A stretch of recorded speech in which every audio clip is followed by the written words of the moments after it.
Assalamualaikum warahmatullahi wabarakatuh.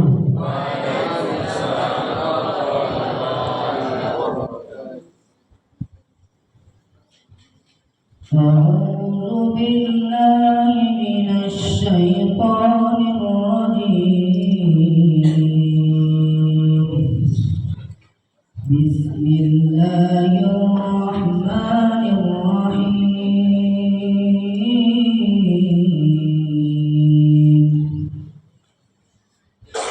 لن تنالوا البر حتى تنفقوا مما تحبون وما تنفقوا من شيء فإن الله به عليم.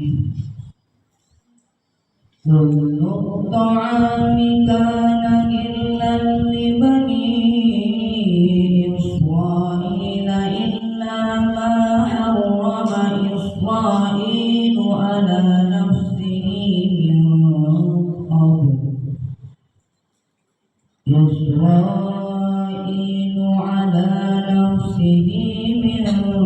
قبل أن تنزل التوراة.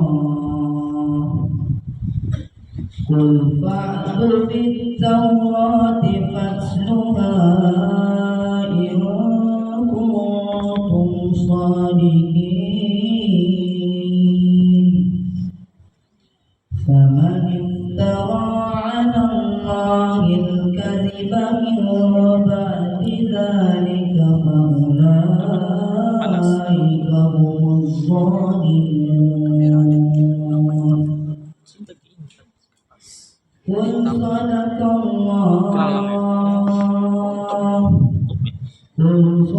الله فاتبعوا ملة إبراهيم حنيفا وما كان من المشركين. إن أول بيت وضع للناس للذي ببكة مباركا وهدى للعالمين. فيه آيات بينات مقام إبراهيم ومن دخله كان آمنا ولله على الناس حج البيت من استطاع إليه سبيلا ومن كفر فإن الله غني عن العالمين. قل يا أهل الكتاب لما تكفرون بآية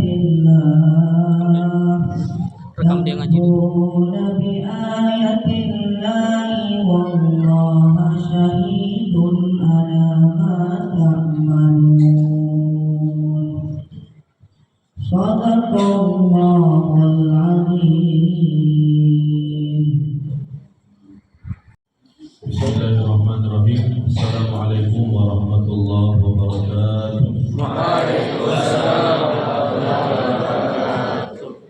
Alhamdulillah wa kafa, salatu wassalamu ala rasulihil mustafa wa ala alihi wa sahbihi wa man ihtada, amma ba'd. Rabbi shrah li sadri wa yassir li amri wahlul 'uqdatam min lisani yafqahu qawli. Amin ya rabbal alamin. Al-muhtaramun wal muhtaramat, al-asatid wal ustadzat, tulab wa talibat rahimani wa rahimakumullah jami'an. Awalan ashkurullah azza wa jalla alladzi an'amana bi ni'mah katsirah hatta nastati an nastami'a fi hadha al-makan mubarak insyaallah. Salli wa sallim ala habibina Mustafa sallallahu alaihi wasallam wa ala alihi wa sahbihi wa man tabi'ahu bi ihsan ila yaumil amma ba'd. Aslan barnamijuna yani bukrah yaum thulatha, lianna yaum thulatha ana insyaallah sawfa ugadir ila al-umrah. لذلك يقدم هذا البرنامج هذا اليوم تسهيلا لي ولكم إن شاء الله. سأتكلم باللغة الإندونيسية إن شاء الله.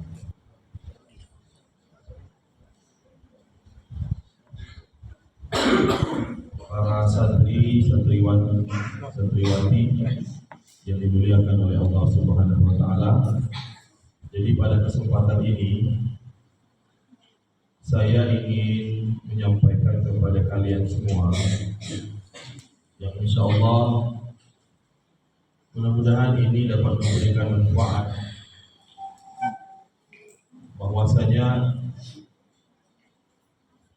apa yang dicapai oleh saya, para ustaz dan ustazah yang ada sekarang itu seperti itu juga lah yang sekarang kalian lalui.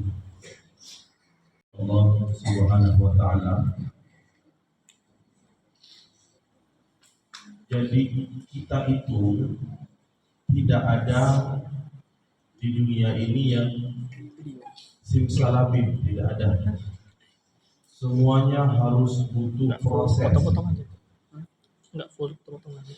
Pada kesempatan ini mungkin Ustaz mau cerita sajalah dengan kalian semua. Ustaz ini dulu lahir di Dapok, SD di Dapok, SMP di Dapok. Jadi Ustaz itu masuk pesantren bukanlah dari sanawiyah, bukan, tapi tamat SMP. Jadi masuk pesantren itu tidak seperti kawan-kawan kalian sekarang yang sedang ada di kelas kita. Makanya Ustaz heran dengan orang-orang kita yang mereka tak mau memasukkan anaknya atau mereka tak mau masuk i'dad, alasannya rugi umur. Itu sungguh alasan yang tidak masuk akal. Karena sebenarnya masuk pesantren ketika i'dad, disitulah umur kita bisa matang. Bahkan kedewasaan kita itu lebih unggul daripada mereka yang masuk pesantren tamat SD. Jadi Ustaz ini bukanlah lahir dari orang tua yang berilmu pengetahuan, tidak. Bapak Ustaz tak bisa baca, tak bisa nulis, tak bisa juga baca Quran, dan tak pernah sholat juga. Ibu Ustaz almarhumah begitu juga, tak bisa baca tulis, tak bisa baca Al-Quran. Jadi kalau Ustaz pergi ceramah keluar-luar ke Batam contohnya, itu kalau Ustaz memperkenalkan diri, siapa nama? Mulyadi. Orang semua akan menyangka saya ini orang Jawa, karena Mulyadi itu nama orang Jawa. Ternyata ketika ditelusuri, dulu Bapak Ustaz pernah bercerita, dulu di Dapok Singkep ini jaya, masyarakatnya makmur. Dulu Dapok Singkep ini jauh lebih maju daripada Batam. Ustaz pernah ngisi ceramah di Batam, ada yang menghampiri, Dia bilang apa? Ustaz, dulu saya itu lama tinggal di Pengambil. Kerja apa Pak? Dulu perusahaan timah di Dabok Singkep itu maju. Orang-orang cari kerja ke Dabok Singkep. Ternyata dulu Dabok Singkep itu maju. Masyarakatnya makmur. Lapangan kerjanya berlimpah ruah. Maka saking maju dulu perusahaan timah di Dabok Singkep ini, sekarang peninggalannya itu ada. Rel kereta api ada, bandara udara ada, rumah sakit tercanggih dan terlengkap di Kepulauan Riau itu ada di Dabok Singkep. Itulah dia peninggalan rumah sakit atas. Saking majunya dulu perusahaan timah, diundanglah seorang penyanyi. Ketika diundang penyanyi itu, ibu Ustadz almarhumah lagi mengandung Ustadz. Datanglah penyanyi itu di Dabok Singkep, namanya artis itu kalian tak kenal, Ustadz itu tak kenal juga. Karena ini artis-artis lama, namanya Mus Mulyadi.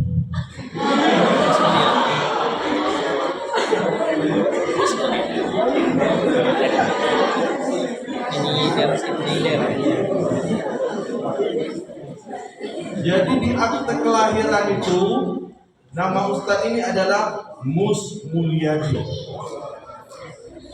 Tak tahu sampai ke ijazah SD, SMP, musnya hilang, cuma tinggal Mulyadi.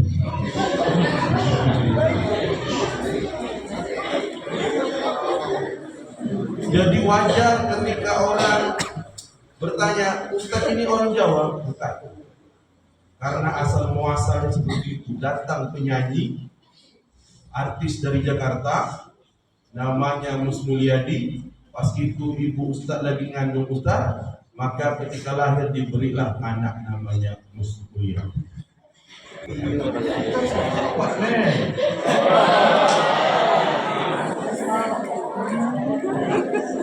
Jelas artinya itu adalah untuk kasih kaulah permata hatiku. Nah, jadi begitu.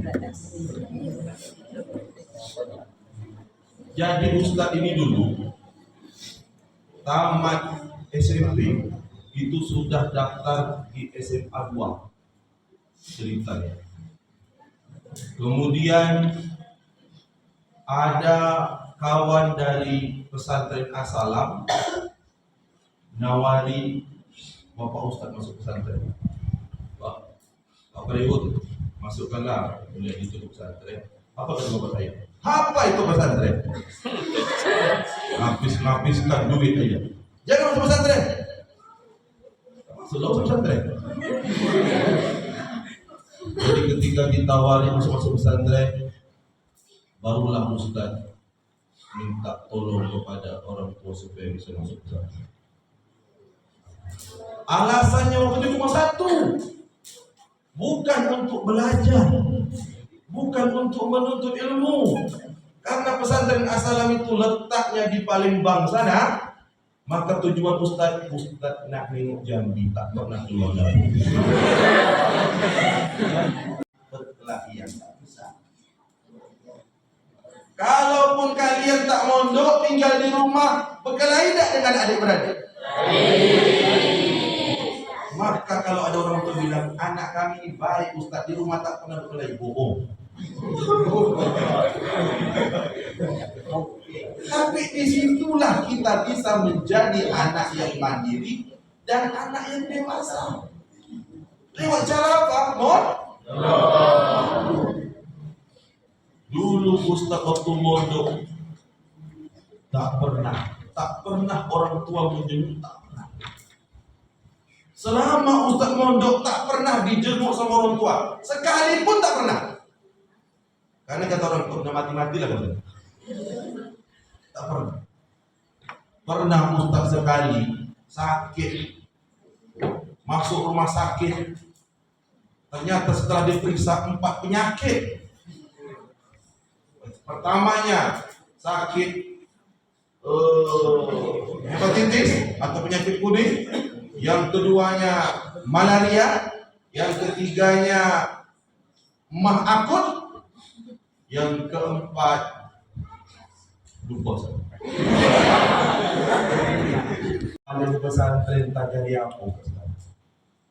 Mungkin yang pergi panas-panas nyari timah itulah dia menjadi.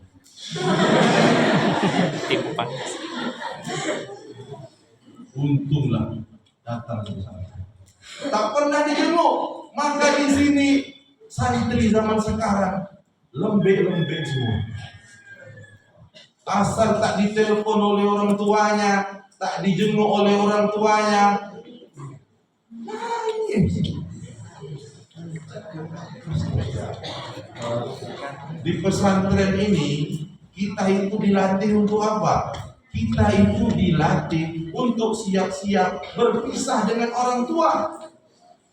Karena apa? Karena kita tak bisa selamanya dengan orang tua. Orang tua nanti akan meninggalkan kita, atau kita yang akan meninggalkan orang tua kita. Kita nanti pasti akan hidup sendiri tanpa orang tua, itu sudah pasti. Jadi yang mau tunjuk tangan tak? Tapi setelah Ustaz sampai di Yaman sana, iya. Ini belum kiamat, baru cerita sampai di asalan gitu.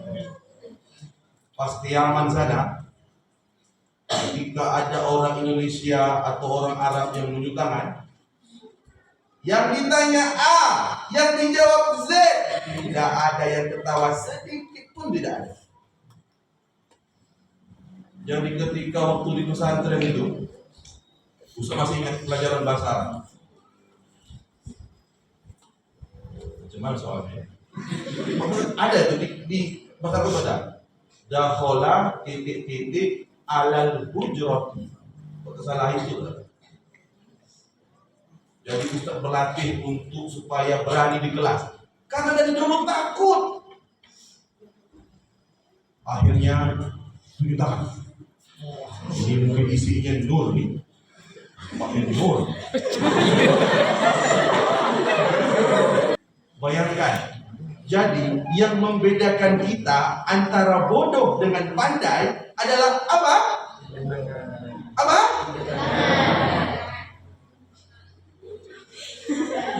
Tangan. Apa yang membedakan bodoh dengan pandai?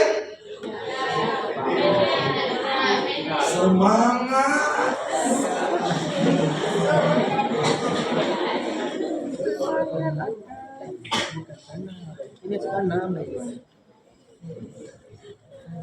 Itulah yang Ustaz miliki. Ustaz bodoh, tapi semangat. Ngejar ikhtiar itu semangat. Maka kalian kalau bodoh harus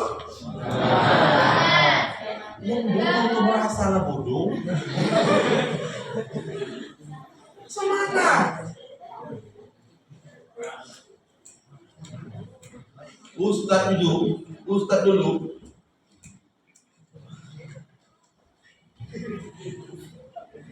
tamat pesantren, tiba-tiba ngomong sama orang tua, Pak, Mak, aku nak sekolah di Yaman. Kau tanya dari mana? Gila bukan? Orang kesering main bola murut. Ada yang pernah orang Malaysia, tolong Pak, tolong, orang Indah mana, orang Indah bisa ngurut, mana? Saya, ada apa? Ini dia, apa tuh perutnya tuh? Apa namanya tuh? Usus buntu. Kita kira usus buntu, sakit perut. Sini biasa gua. Karena orang Malaysia kalau bayar mahal gitu. Besar duit. Pas ngurut. Tak punya ilmu ngurut, cuma pada panis, dapat duit aja.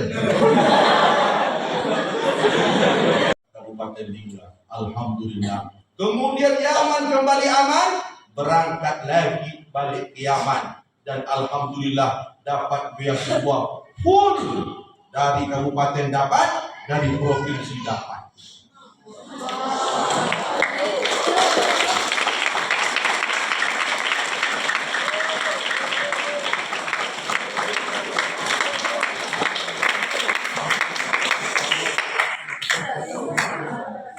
Sampai Yaman kata orang sepatunya koyak-koyak. Jadi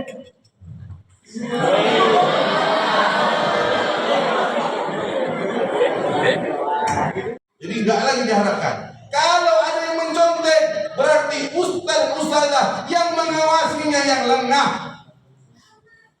Jadi kalau nanti ada yang mencontek, siapa ustaznya? Siapa ustazahnya? Pasti dia lemah. Jangan dibudayakan di sini budaya mencontek. Ingat, yang kemarin-kemarin pernah ketangkap mencontek, jangan diulangi lagi. Karena tidak akan ada ampun. Nilainya harus 0 tanpa terkecuali. Mengerti semuanya? Bersungguh-sungguh lagi, insya Allah kalian akan mendapatkan apa yang kalian cita-cita.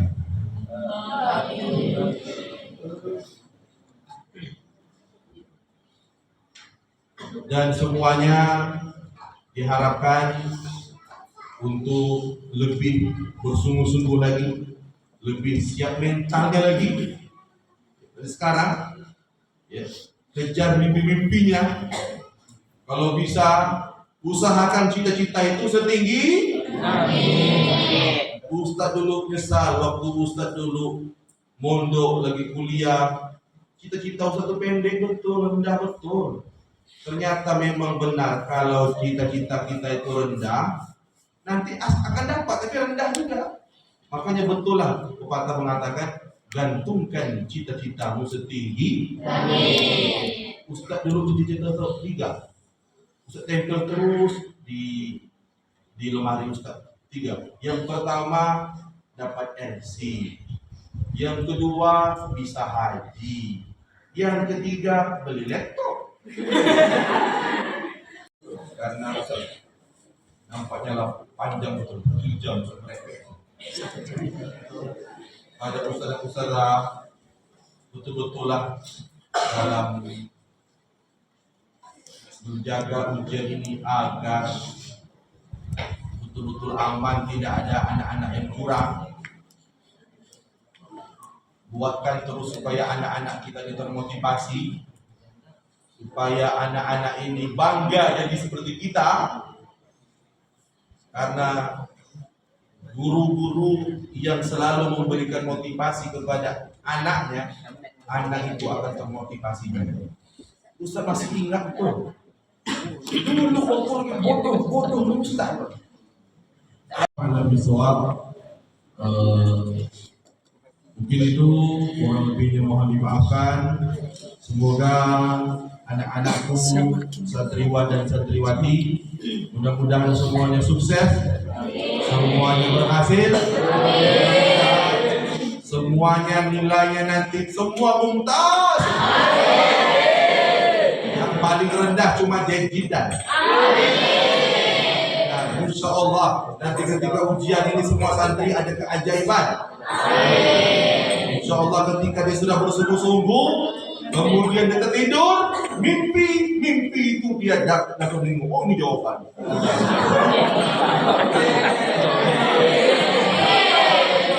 Wa idza arada syai'an an yaqula lahu Allah berkehendak jadi maka jadi. Tidak ada yang tidak boleh. Bisa jadi dengan motivasi kita, dengan semangat kita yang kemarin nilainya makbul sani, insya Allah akan muncul mumtaz terbaru. Insya Allah yang dulu nilainya doi, insya Allah akan dapat jaidan, insya Allah. Makanya buat gebrakan baru. Nah, ujian ini siapkan mental dengan sebaik-baiknya supaya bisa mencapai yang lebih baik lagi. Wallahu a'lam bishawab. Terima kasih banyak. Jazakumullah khairan katsiran. Wassalamualaikum warahmatullahi wabarakatuh. Pergi ke pasar membawa tas belanja diisi buah duku. Teruslah usaha dapatkan lintas biar tetap menyala batu.